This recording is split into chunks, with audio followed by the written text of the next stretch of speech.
안녕하세요. 오늘도 사연 살롱을 찾아주셔서 감사합니다. 저는 지방의 한 작은 마을에 있는 60대 중반의 여성이에요. 저는 작년에 이 나이에 인생 공부를 다시 하는 경험을 했어요. 원래 저랑 남편이 서울에서 살다가 이곳에 왔는데요. 여기서 지역 이기주의의 끝판왕을 만났거든요. 지역 이기주의라고는 했지만 그 사람들 빼면 다 좋은 분들이라 그냥 못돼 먹은 인간들이라는 말이 맞겠네요. 특히 부녀 회장이라는 여자가요. 어디를 가나 이상한 사람은 꼭 있다고 하잖아요. 그게 이런 인심 좋을 것 같은 동네도 마찬가지더라고요. 그러니 저처럼 귀농을 한다거나 귀촌을 계획하고 계시는 분들이 있다면 오늘 제 이야기를 잘 들어주시면 좋을 것 같아요. 저와 남편은 둘 다 교사였어요. 남편은 중학교 교사였고 저는 초등학교 교사였는데 같은 재단에 있는 학교라서 담 하나를 사이에 두고 있었죠. 학교 자체가 달라서 평소에는 만난 적이 없었는데 남편 동료 교사가 저희 사이에 다리가 되어 주었어요. 저와도 친분이 있던 영어 선생님이었는데 저와 남편이 잘 맞을 것 같다고 해서 저희 부모님, 남편 부모님께 연락을 했고 그렇게 정식으로 선을 봤네요. 두 사람 다 학교 선생이라 함께 대화할 주제도 많았고 남편이 자상한 사람이라 좋았어요. 결혼해서 저희는 딸을 하나 두었고 정말 남부럽지 않은 하루하루를 보냈어요. 딸이 매일 자라는 모습이 저희 부부의 기쁨이고 행복이었어요. 정말 할 수 있는 모든 것을 해주리라 매일 다짐하고 그렇게 하려고 노력했네요. 딸아이도 우리가 자기를 얼마나 사랑하는지 잘 아는 것처럼 잘 웃는 아이였어요. 누가 봐도 티 없이 웃고 어른들 눈치 살피지 않는 모습에 아이가 참 맑고 예쁘다는 말을 많이 들었네요. 딸은 유치원도 잘 다녔고 초등학교에 들어가서도 친구들도 많이 사귀고 잘 지냈어요. 그러던 딸에게 이상을 발견한 건 3학년 때였어요. 아이가 열이 나고 발진이 있어서 감기인 줄 알고 약을 먹이고 재웠는데도 안 낫더라고요. 병원에 다녀와서는 좀 괜찮아지는 것 같았어요. 근데 그 뒤로 이상하게 피곤해하고 조금만 걸어도 숨이 차다고 하더라고요. 저와 남편은 덜컥 겁이 나서 아이를 데리고 대학병원에 갔더니 의사가 심각한 표정으로 검사를 좀 해봐야겠다고 하더군요. 혈액 검사며 이런저런 검사를 하더니 심장에 문제가 생겼다는 거였어요. 너무 기가 막혔어요. 아니, 지금까지 별 문제 없이 잘 살았는데 무슨 심장 문제라는 거예요? 가와사키병이에요. 급성 혈관염인데 그것 때문에 심장 기능에 이상이 생겼어요. 저희 부부는 너무 충격을 받아서 둘 다 말문이 막혀버렸어요. 그리고 각자 자신을 얼마나 질책했는지 몰라요. 애가 그렇게 아프면 처음부터 큰 병원을 갔어야 했는데 그냥 감기나 가벼운 홍역인 줄만 알고 약국하고 동네 병원만 가서 병을 키웠어. 내가 무슨 엄마야. 엄마라는 사람이 너무 한심하다.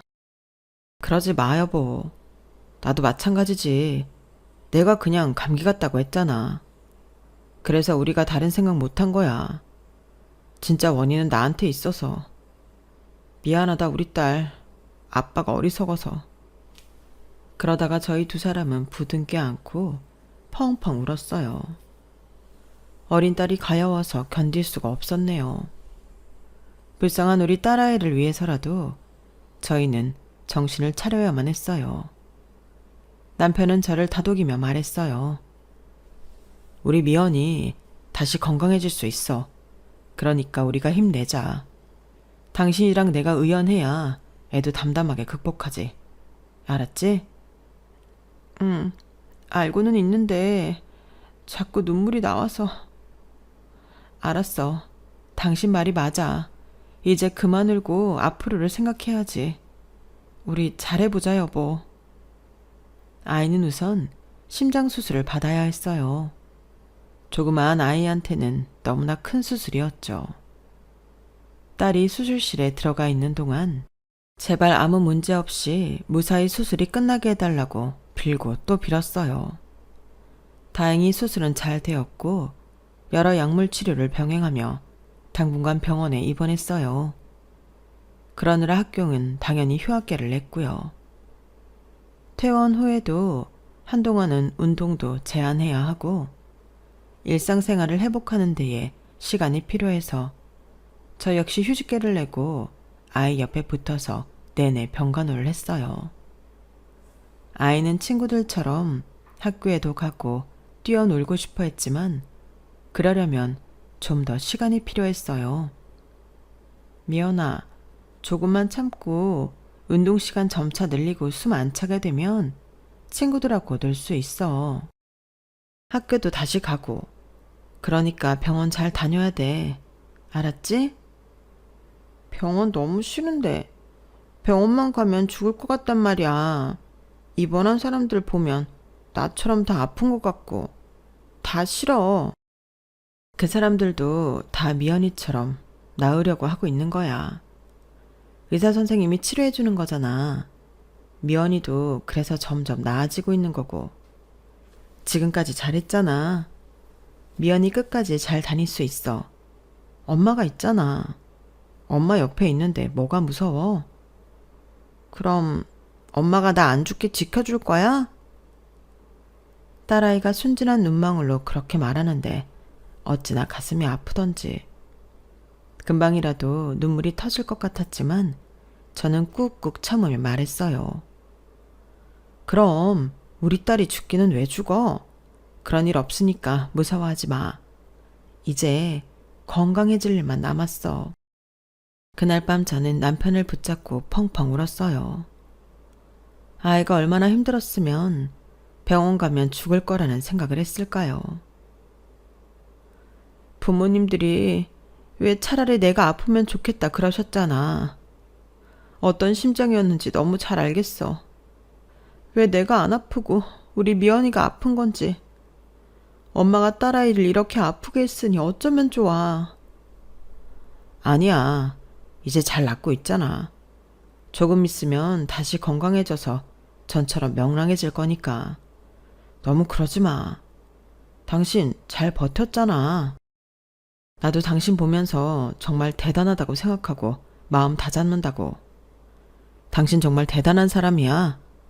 우리 좀 더 힘내보자. 그렇게 힘든 시간들이 지나가고 나니 딸은 더 이상 운동을 해도 힘들어하지 않았어요. 병원에서도 정기검진은 와야 하지만 일상적인 생활에는 문제가 없다고 했고요. 체육도 해도 되고 친구들하고 뛰어놀아도 됩니다. 미연이 그동안 고생 많았다. 앞으로는 친구들하고 많이 놀러 다녀. 공부도 열심히 하고. 알았지? 그제 딸아이한테 정이 든 담당 의사 선생님은 다정하게 딸아이를 격려했고 우리 가족들은 그날 기쁨에 겨워 홈파티를 열었어요. 아이가 좋아하는 음식들을 해주고 케이크도 사왔죠. 저희는 오랜만에 행복한 시간을 가졌네요.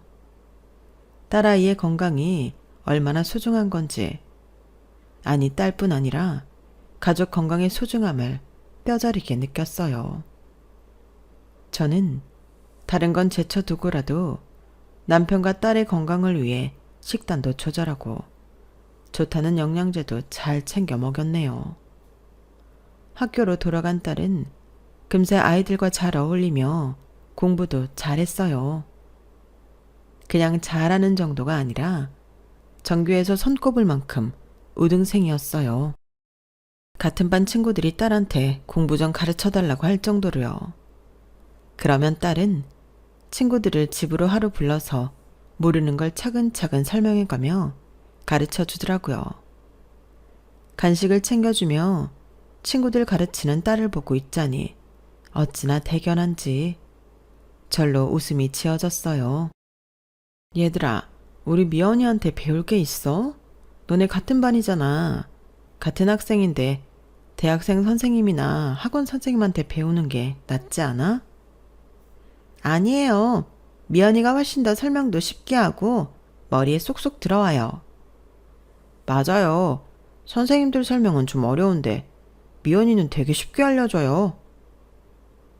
제 딸이어서가 아니라 야무지고 머리도 좋고 이해력도 좋은 아이가 친구들을 선뜻 돕는 모습이 참 자랑스러웠어요. 기특하기도 했고요. 고등학교 때까지도 늘 주변에 친구가 많았고 도움을 청하는 아이들에게 기꺼이 손을 내밀었던 딸은 법대에 가겠다고 했어요. 변호사가 되고 싶어. 나는 돈 잘 벌어서 엄마 아빠한테 효도도 하고 싶고 어려운 사람들 무료 변론도 해주고 싶어. 좋은 법무법인 중에 공익 변론 많이 하는 데도 있대. 그렇다고 돈 안 벌고 살 수는 없잖아. 현실적인 것까지 생각하는 건 정말 좋은데 엄마 아빠보다 너에 대해 먼저 생각해. 아니 엄마. 나 어릴 때 아파서 엄마 아빠 고생 많이 한 거 알아. 병원비 많이 들어가서 힘들었잖아. 그리고 자식은 나 하나뿐인데 내가 듬직해야지. 아이가 아프고 나서 너무 성숙했다 싶을 정도로 박지만 진중했는데 이렇게 속이 깊을 줄은 몰랐어요. 저와 남편은 그게 안타까우면서도 예쁘기만 했죠. 딸아이는 무난하게 좋은 대학의 법학과에 들어갔어요. 그때 저는 학교에서 주임을 맡고 있었는데 학부모들 때문에 꽤 스트레스가 많았어요. 저희 세대가 지금보다 더 학생들 위해 군림하고 교사들 마음대로 했을 것 같은데요. 꼭 그렇지도 않아요. 자기 아이만 특별히 잘 봐달라고 하는 학부모에 다른 애들을 너무 무시해서 문제가 된 학생과 학부모 등 지금이나 그때나 문제는 매 한 가지였어요. 선생들 사이의 일 분배나 조율도 해야 했고요. 당시 저는 한 학부모한테 꽤나 시달렸는데요. 3학년이고 전학을 온 여학생의 어머니였는데 젊은 축에 속했어요. 자기 아이 담임이 딸아이를 원하는 대로 대우해주지 않는다면서 툭하면 찾아왔어요. 저한테 담임한테 징계 같은 거라도 하기를 바라던데 아무 잘못도 없는 선생을 징계할 수는 없는 노릇이었어요. 저도 딸 하나 가진 엄마로 그 마음을 이해하려고 최대한 친절하려고 했지만 힘든 건 사실이었네요. 저는 그저 우리 딸 공부하는 거 바라보고 우리 가족 행복한 시간들만 떠올리며 그런 시간들을 버텼어요. 딸은 너무나 기특하게도 대학 졸업 전에 사법고시에 합격하여 연수원에 들어갔어요. 얼마나 감동적이었는지요. 심장병이 생겨 아이 앞날이 어떻게 될지 몰라 가슴 졸이며 지냈던 때가 있었는데 그건 마치 다 꿈이었던 것처럼 딸은 당당하게 연수원에 들어갔어요. 저와 남편은 정말 감회가 남달랐네요. 엄마 아빠, 앞으로는 내가 용돈도 많이 드리고 편하게 살 수 있게 해드릴게요. 조금만 더 기다려. 아유, 그런 말 마라. 너 먼저 쓸 거 쓰고 우리는 나중에 챙겨도 돼. 아니야. 나는 정말 엄마 아빠한테 잘하고 싶어. 그러니까 그런 말 하지 마. 나 섭섭하다고. 알았다, 알았어. 우리 딸 정말 장하고 고마워. 건강하게만 있어줘도 감사한데 이렇게 네 인생 열심히 살아주니 어찌나 감사한지 모르겠다. 네가 사법시험 붙고 변호사가 될 거라서가 아니야. 네 인생 주어진 대로 잘 살고 있잖아. 그게 너무 좋아 엄마는. 내가 이런 걸 누구한테 배웠겠어. 다 엄마 아빠 보고 배운 거지. 엄마 아빠가 인생을 대하는 태도를 보면서 깨달은 게 많아. 힘든 사람 절대 모르는 척 하지 않고 주어진 일도 성실하게 했잖아. 늘 긍정적으로 생각했고 나는 내 병도 그래서 나았다고 생각해. 정말 너무 철든 소리를 하는데 남편도 저도 목이 메었어요. 저희를 이렇게 감동시키는 자식이라니 진짜 고생한 보람이 있었어요. 딸은 연수를 잘 마치고 좋은 법무법인에 들어가서 새내기 변호사 생활을 시작하게 되었어요. 어찌나 일을 열심히 하는지 차 타고 집에 왔다 갔다 하는 시간도 아껴야 할 것 같아서 저희가 회사 근처에 작은 오피스텔을 얻어주었네요. 딸은 어떤 사건을 맡든 선배 변호사가 무슨 일을 시키든 성심성의껏 열심히 했어요. 밤을 새는 것도 마다하지 않았죠. 저는 딸이 몸을 상하면서 일하는 걸 바라지 않아 걱정을 많이 했어요. 하지만 딸은 걱정하지 말라며 저를 안심시키더군요. 엄마, 우리 다 이 정도는 밤새면서 일해. 그리고 쉴 때는 또 확실히 잘 쉰다고. 나 건강 위해서 많이 노력해. 밥도 자극적이고 조미료 많이 들어간 거 안 먹으려고 하고, 야채도 많이 먹고, 현미밥도 일부러 찾아서 먹어. 운동도 꾸준히 하고. 그러니까 내 걱정하지 마. 나는 엄마 아빠가 나이 들어서 운동 잘 안 하시는 것 같아 걱정이야. 운동 좀 해. 아빠 보고도 하라고 하고. 딸아이 잔소리에 저는 운동을 시작했지만 남편은 아침에 동네 휙 돌고 공원 산책하고는 운동 끝났다며 다른 거 하기를 귀찮아했어요. 어쨌든 그래도 둘 다 건강검진 문제 없었으니 크게 신경을 안 썼네요. 딸은 법무법인에서도 점점 인정받기 시작해서 2년이 되고 3년이 되면서 더 중요한 사건들을 맡기 시작했어요. 그러면서도 공익 변호도 계속했고요. 그것만큼은 누구보다 열심히 하는 딸이었어요. 시간이 지나 남편이 정년퇴직을 하고 몇 년 후 저도 정년퇴직을 했어요. 딸은 일한다고 바빠서 결혼을 안 하다가 저희가 정년퇴직하고 얼마 안 돼서 좋은 사람을 만나 결혼하게 됐죠. 그러고 났더니 정말 할 일을 다 한 것 같더라고요. 남편도 인생의 숙제를 다 마친 기분이라고 했어요. 이제 우리 여행이나 다니면서 인생 즐기자고. 당신도 고생 많았어. 지금도 미연이 때문에 가슴 졸이는 거 아는데 이제 안 그래도 될 것 같아. 옆에 떡하니 김서방도 있잖아. 그래요, 맞아. 당신 말대로 이제는 한시름 났어요. 당신 수고 많았어요. 당신도 수고했어. 이제 우리 둘만의 시간을 가져보자고. 하지만 남편의 뜻대로 되지는 않았네요. 인생이란 게 언제 어디서 무슨 일이 터질지 모르잖아요. 남편은 뜻밖의 위암 판정을 받게 됐고 바로 수술을 받아야 했어요. 딸과 사이는 요즘 암 생존율도 높고 수술 후 경과도 좋으니 걱정하지 말라며 저희를 많이 위로해줬네요. 둘 다 그 바쁜 와중에도 병원에 와서 모든 수속을 다 해주고 지들이 의사 만나서 설명 다 들었고요. 수술날은 아예 시간을 비우고 와서 저와 함께 있어줬어요. 다행히 남편은 수술을 잘 마쳤고 회복도 잘 되었어요. 태어난 남편이 어느 날 이러더군요. 여보, 우리 시골 가서 살까? 내 친구 한 놈은 저기 강원도 간다고 하더라고.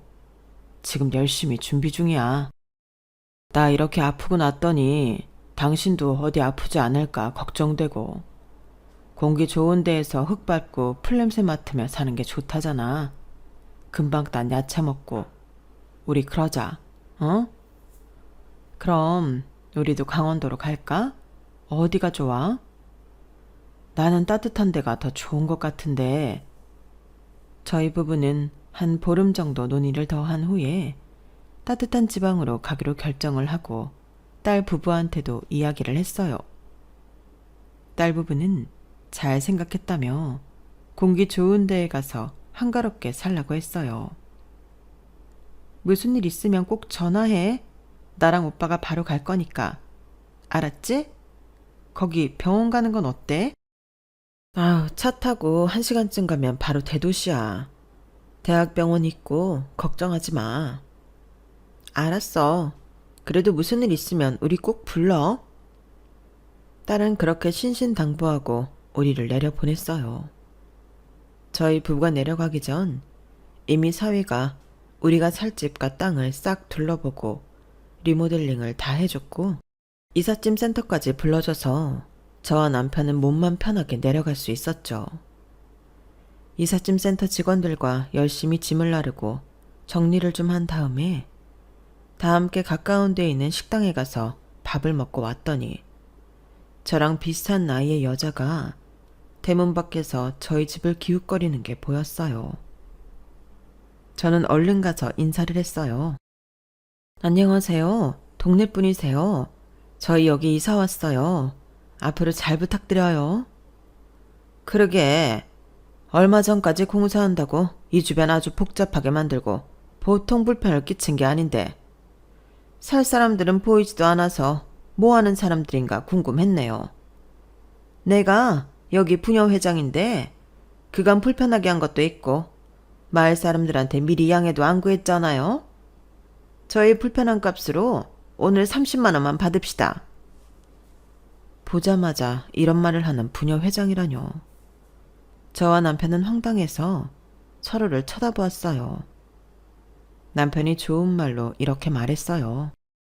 아, 네, 회장님이시군요. 안녕하세요. 저랑 집사람은 서울에서 학교 선생을 하다가 정년 퇴직했어요. 제 건강 문제도 있고 집사람도 더 건강하게 아프지 않고 살았으면 해서 이렇게 오게 됐네요. 그동안은 저희 사위가 여기 공사 책임자와 소통해 왔어요. 그래서 인사가 늦었네요. 일단 짐 정리를 다 하고 저희가 정식으로 인사드리러 갈게요. 댁이 어디신지 알려주세요. 글쎄, 서울에서 멀어다 왔건 필요 없고 일단 저희 불편하게 한 값은 주세요. 그리고 그쪽 연락처부터 줘요. 그럼 내가 우리 집 주소랑 보낼 테니까. 부녀회장이라는 사람은 막무가내로 30만 원을 내놓으라더군요. 어이가 없었지만 이사 오고 첫날부터 괜히 감정 상하기 싫고 첫 시작을 잘하고 싶은 마음에 제가 돈을 보내주겠다고 하니 바로 현금으로 달라는 거였어요.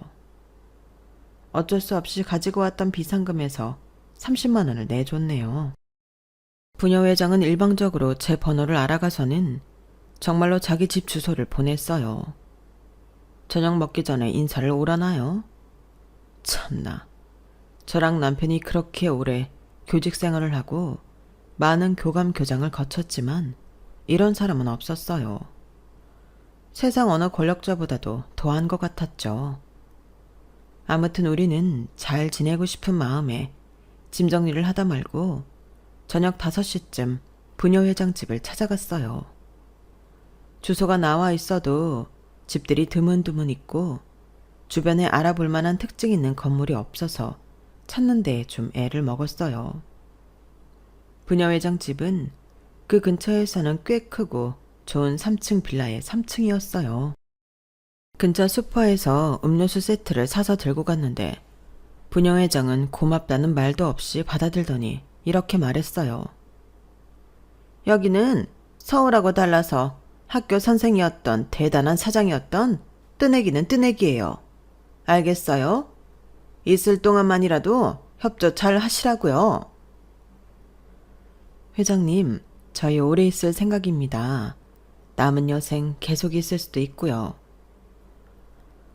그건 두고 봐야 하는 거고 그 바깥 양반은 좀 조용히 하시고 한 사람 나랑 얘기 좀 해요. 부녀회장은 아무 말 안 한 남편을 무안하게 만들더니 대뜸 저를 보았어요. 보니까 집 뒤편으로 땅이 꽤 넓던데 울타리를 산 입구 전까지 쳤더라고요. 그 땅 다 산 거예요? 예. 저희가 울타리 친 데까지는 저희가 산 거 맞아요. 그거 다 어떡하시려고? 서울 사람이 밭일을 제대로나 할 줄 알겠어요? 그러지 말고 그 텃밭을 우리 부녀회에 기증해요.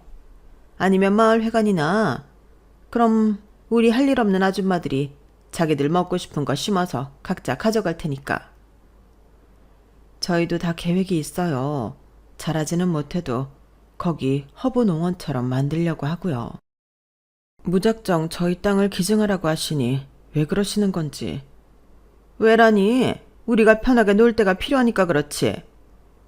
노는 거라면 마을 회관이나 양로원 같은 데가 있잖아요. 엄연히 저희 땅이고 저희 집 거실에서 훤히 다 보이는데 누가 우리 집 마당에서 그러고 있으면 저희가 편히 쉴 수 있겠어요? 그건 좀 지나친 요구 같으시네요.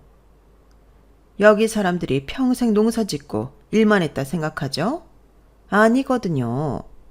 저희도 일하는 사람이나 하지 안 그런 사람도 많아.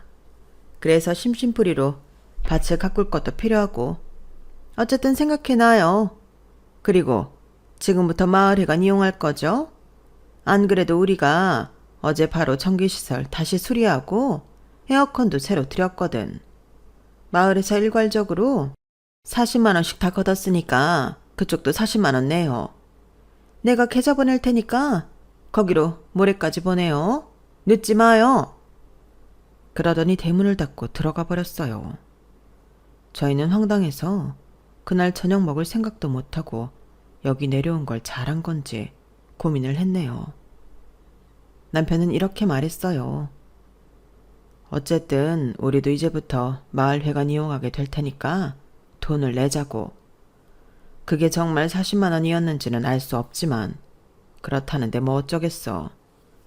보니까 우리처럼 귀농한다고 왔다가 얼마 안 있어서 다시 떠나고 하는 사람들이 있었던 것 같아. 그래서 저러는 거겠지.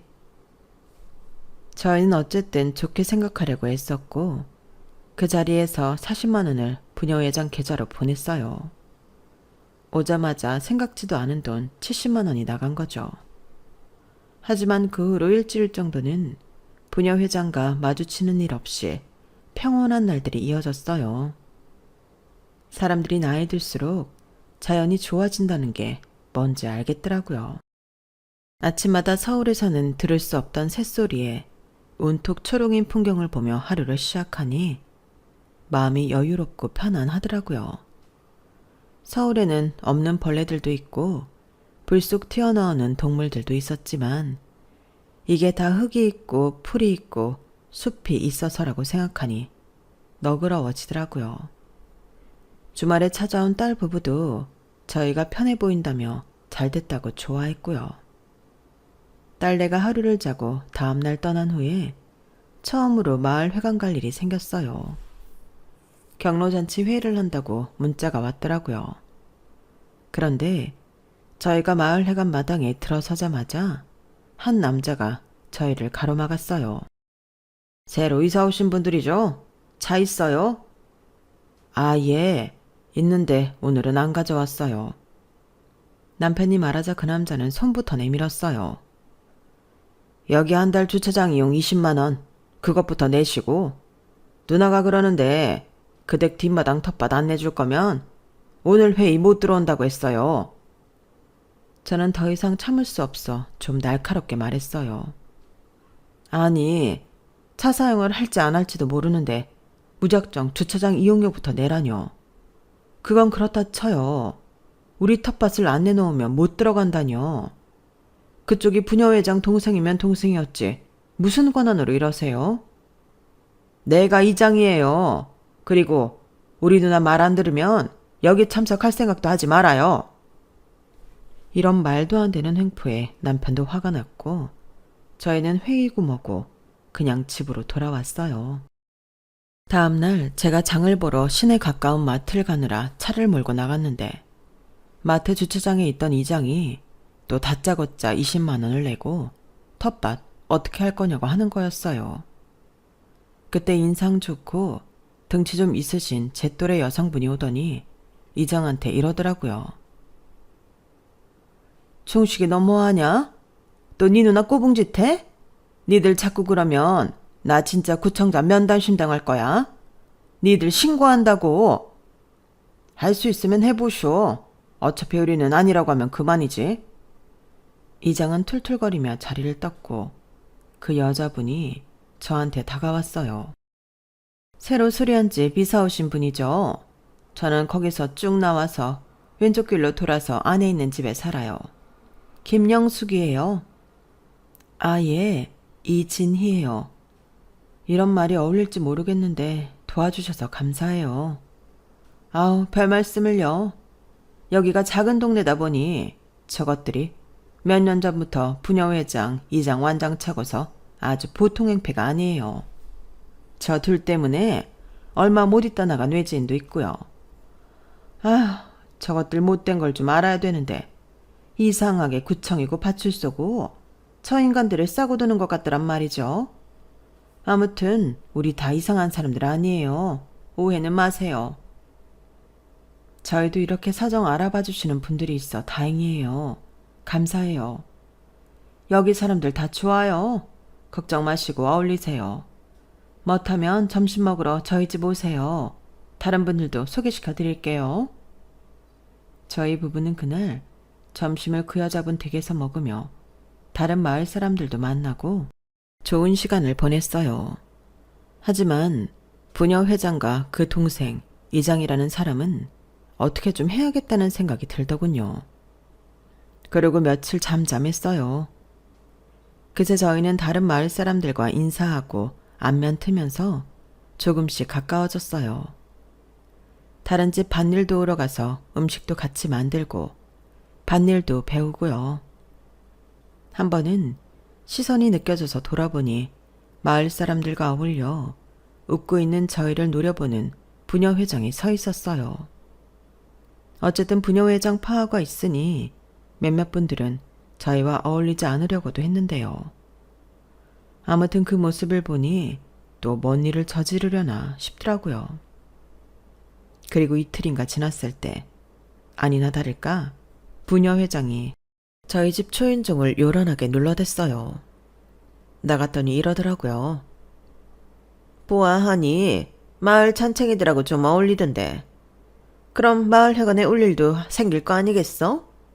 우리 마을 발전기금을 내야 정식으로 마을 사람이 되는 거니까 300만 원 준비하고 이제 곧 우리 엄마 생신이야. 그때마다 마을 사람들이 정성으로 20만 원 모아서 줬으니까 거기는 주차장비하고 해서 40만 원. 이거는 내일까지 준비했다가 우리 동생 오면 주면 돼. 300만 원은 언제까지 돼? 아니 뭐 외지에서 온 사람들이 봉이에요? 무슨 사람 보기만 하면 돈을 달라고 해요. 주차장비는 뭐가 됐든 필요한 거니 줄 수 있지만 대거머니 생신비용을 달라뇨. 그리고 발전기금은 어디다 쓰는데요? 그거 여기 사람들 전부 300만 원씩 냈어요? 그거 계좌로 보내라는 거 아니죠? 저번에 저희한테 돈 받을 때처럼 따로 현금으로 달라는 거죠? 어디다 어떻게 쓰는지 알아야겠어요. 그러기 전에는 못 줘요. 아니 어디 남의 동네 와가지고 뻔뻔하게 그냥 눌러 살려고 들어. 댁들 오기 전에 우리가 이 마을 지키고 가꾼 게 얼만데 어디다 대고 내역서 같은 걸 요구하는 거야? 말하는 걸 보니 왕년에 회사 좀 다니며 일해본 사람 같은데 그런 경력으로 동네 사람들 위에 서서 괴롭히는 게 아닌가 싶더군요. 사실 저는 그때 부녀 회장을 보고 휴대폰 녹음 기능을 켜고 주머니 속에 숨겨서 나갔거든요. 다 녹음이 되어 있었죠. 이걸로 어떻게 해보고 안 되면 저희도 이 동네 생활을 포기하고 나가야겠다고 생각했어요. 저는 슬쩍 마트에서 처음 저를 도와줬던 분에게 물어봤더니 고개를 흔들더라고요. 아, 나라고 안 해봤겠어? 그래도 마을에서 말 좀 해본다는 사람들이 위에다가 얘기해봤지. 근데 왜인지 뭐 흐지부지 넘어가더라고. 저와 남편은 참 고민이 됐어요. 이런 게 시골의 폐쇄적인 면인가 싶더라고요. 어쨌든 공공기관에서는 작은 마을에서 일어나는 일까지는 관여하고 싶지 않은 것 같더라고요. 그렇게 며칠 저희 부부가 생각 중인데 누가 저희 차 앞 유리에 잔뜩 흙을 뿌려놓았더군요. 너무 화가 나서 블랙박스를 봤더니 그 부녀회장 동생이라는 이장이더라고요. 저와 남편은 바로 두 사람을 찾아가서 따졌어요. 그랬더니 밑도 끝도 없이 발뺌이었어요. 우리가 했다는 증거가 어디 있어? 증거 여기 다 있어요. 요새 블랙박스로 다 찍히는 거 몰라요? 제 말에 부녀회장은 움찔하는 것 같더니 뻔뻔하게 이러더라고요. 그러니까 왜 우리 엄마 생일 비용하고 300만 원 안 내나? 이 동네 사람들 다 주는 걸 굴러온돌들이 왜 물을 흐리고 안 주느냐고. 아예 앞까지 쓰면서 앞으로 여기서 편히 못 산다며 으름장을 놓는데 저와 남편은 말이 통하지도 않고 피곤하기도 해서 집으로 돌아왔어요. 이거는 힐링이 아니라 없던 병까지 생길 지경이라서 진짜 다 놓고 가버릴 생각을 했는데 그날 밤에 딸아이한테서 전화가 왔어요. 저나 남편 목소리가 안 좋은 걸 눈치챈 딸은 무슨 일이냐며 꼬치꼬치 물었고 결국은 제가 지금까지 있었던 일을 다 말했어요. 그러자 딸이 속상해하며 이러더라고요. 처음에 그런 일 생겼을 때 말하지. 왜 여태 가만히 있었어? 너 바쁜데 신경 쓰게 하고 싶지 않았어. 여기서 사는 건 우리잖아. 우리가 감당해야지. 지금 그 사람들 하는 거 보니까 그런 문제가 아닌 것 같아. 알았어. 나랑 오빠가 갈 테니까 조금만 기다려. 아, 혹시 그 사람들 말하는 거 녹음이나 녹화한 거 있어? 안 그래도 내가 저번에 집에 찾아온 거랑 오늘 말한 건 녹음했고 우리 차에 흙 뿌리는 건 블랙박스 영상 있어. 딸은 알겠다고 하고 끊었고 이틀 후에 저희를 찾아왔어요. 사위도 같이요. 그리고는 바로 부녀회장을 찾았는데요. 보니까 사람들하고 마을회관에 모여 있더라고요. 그래도 마을에서 하는 일은 꼭 마을회관에서 하는 사람인데 여름맞이 일손 돕기 뭘 한다고 회관에 있더라고요. 일단 딸과 사위가 정중하게 부녀회장과 이장을 밖으로 불러냈어요. 부녀회장은 안이 꼽다는 듯 저희를 보며 나왔어요. 먼저 사위가 이렇게 말했어요. 부녀회장님 맞으시죠? 저희 장인 장모님 여기 처음 왔을 때부터 이런저런 명목으로 돈을 요구하셨다고 하는데 무슨 주차비가 20만 원입니까? 이런 조그만 마을에서 차를 몇 번이나 끌고 다닌다고요. 그리고 어머님 생신비용, 발전기금 이런 거 왜 계좌로 안 받고 현금으로 걷어요?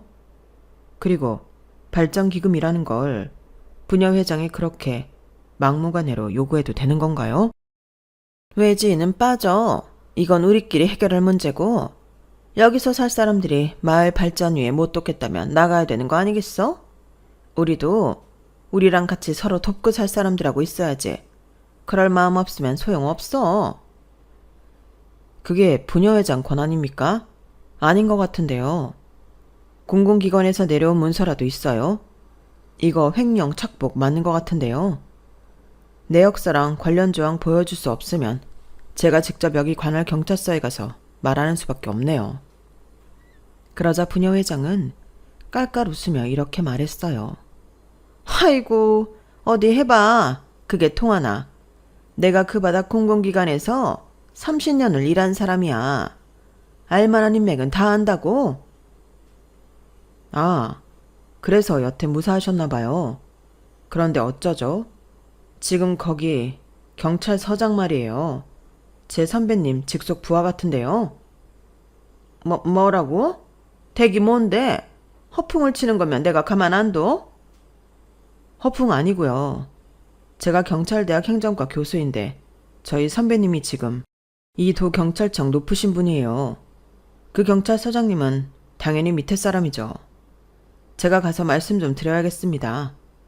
안 그래도 부녀회장님이 저희 장모님한테 했던 말들 녹음 파일도 있고 동생이신 이장님이 장인어른 차에 흙 뿌리는 영상도 있으니까요. 이번에는 저희 딸이 나섰어요. 이거 법적 문제 저도 검토해 볼 거예요. 아, 제 소개가 늦었네요. 저는 이런 사람이에요. 라며 제 딸이 법무법인 변호사 명함을 주자 부녀회장은 얼굴이 하얘져서 어쩔 줄 모르더라고요. 제 친구가 방송 기자인데 이런 소스 주면 참 좋아하겠죠? 이거 공론화 시켜볼 생각이에요. 제 딸이 이렇게 말하자 부녀 회장은 마른 침까지 삼키며 제 딸 손을 잡더라고요. 아우, 잠깐만. 거기 그 사위분도 잠깐. 이거 진짜 문제 삼으려는 거야? 이거 그냥 작은 마을에서들 있었던 일이 뭐 대수라고. 누가 신경 쓰겠어? 그러자 사위가 또박또박 말했어요. 안 그래도 요즘 귀촌하는 사람들 많은데 이런 걸 왜 신경 안 쓰겠어요? 아픈 노인들이 귀농해서 요양하며 살겠다는데 오히려 스트레스 받으며 병 생길 상황이잖아요. 막무가내로 돈 요구하는 시골 텃세 한두 푼도 아니고 300만 원씩이나 현금으로 직접 달라고 하면서 사용 내역도 없다고 하니 이건 문제가 되고도 남습니다. 그러자 부녀 회장은 저를 보며 이렇게 말했어요. 아, 이거 내가 없던 일로 해줄 테니까 어떻게 자식들 좀 말려봐. 어? 제가 왜요? 저희한테 얼마나 함부로 했어요. 텃밭 내놓으라고. 안 그러면 알아서 하라는 식으로 처음부터 그랬잖아요. 저는 더는 못 참아요. 이거 우리 사위의 힘을 빌려서라도 제가 제보할 수 있는데 다 제보할 거예요. 그러자 부녀 회장은 싹싹 빌기 시작했어요. 내가 잘못했어. 다 없던 일로 할 테니까 이거 좀 그냥 넘어가줘. 같이 얼굴 보면서 살아야 되는데 이런 일 만들어서 서로 뭐가 좋겠어? 그러자 딸이 따끔하게 말했어요. 그쪽에서 먼저 얼굴 보기 불편하게 그런 말도 안 되는 일들만 벌였어요. 그래서 여기서 얼마 못 견디고 나간 사람들도 있다던데요. 그런 식으로 생각하면 어떤 사람들이 귀촌을 해서 살겠어요? 각오하고 계세요. 그제야 부녀 회장은 갑자기 존댓말을 하며 아예 무릎을 꿇었어요. 아우, 제가 잘못했어요. 내가 주민센터에서 일 좀 해서 그냥 다 관행이려니 하고 그랬어요. 주민센터에서 일한 사람이 이런 걸 관행이라고 생각하다니 더 심각하네요. 바로 경찰서장을 만나러 가야겠어요. 사위가 따끔하게 말하자 부녀 회장은 급하게 자기 동생을 불러 같이 무릎을 꿇게 하고 싹싹 빌었어요. 제발 자기들 신고하지 말아달라고요. 하지만 이래 두면 또 무슨 일을 저지를지 모르잖아요. 결국 사위와 딸이 정식으로 경찰서에 신고를 했고 결과적으로 부녀 회장과 이장은 자리에서 물러나고 벌금도 물게 되었어요. 이런 식으로 당한 사람들이 꽤 있었다더라고요. 결국 파출소 내와 공공기관에서 부녀 회장 집안 편의를 봐준 사람들까지 징계를 받게 되었네요. 그리고 새로운 부녀 회장은 저희를 제일 먼저 도와준 분이 되었어요. 이장도 다른 분이 되었고요. 그러고 나니 진짜 마을 공기가 달라지더라고요. 참 신기하죠. 그제야 순진했던 마을 분들은 부녀 회장과 이장한테 도 뜯긴 이야기를 하나둘씩 하더라고요. 뜯기는 줄도 모르고 달라고 하니 줬던 거였죠. 아무튼 그 사람들은 기가 죽어서 찍소리도 못하고 지냈고 마을 사람들과도 잘 어울리지 못하고 있네요. 저희는 평온한 일상을 되찾고 원했던 생활을 할 수 있게 되었어요. 어릴 적 저와 남편 없이는 걷지도 못할 때도 있었던 제 딸이 이렇게 저희 든든한 힘이 되어주니 참 감사한 일이죠. 아무튼 저희는 지금 잘 지내고 있어요. 딸하고 사위도 한 달에 2-3번은 꼭 찾아오고요. 저희와 함께 여행도 다니고요. 혹시라도 귀촌을 생각하고 계신 분이 있다면 저희 이야기를 잘 참고하시길 바랄게요. 무조건 맞춰주는 게 능사는 아닌 것 같네요. 그럼 제 이야기는 여기서 마치도록 할게요. 들어주셔서 다들 고마워요. 행복하세요. 여러분, 사연 댓글에 응원과 현명한 조언 부탁드려요. 좋아요와 구독은 저에게 큰 힘이 됩니다. 오늘도 좋은 일 가득하세요.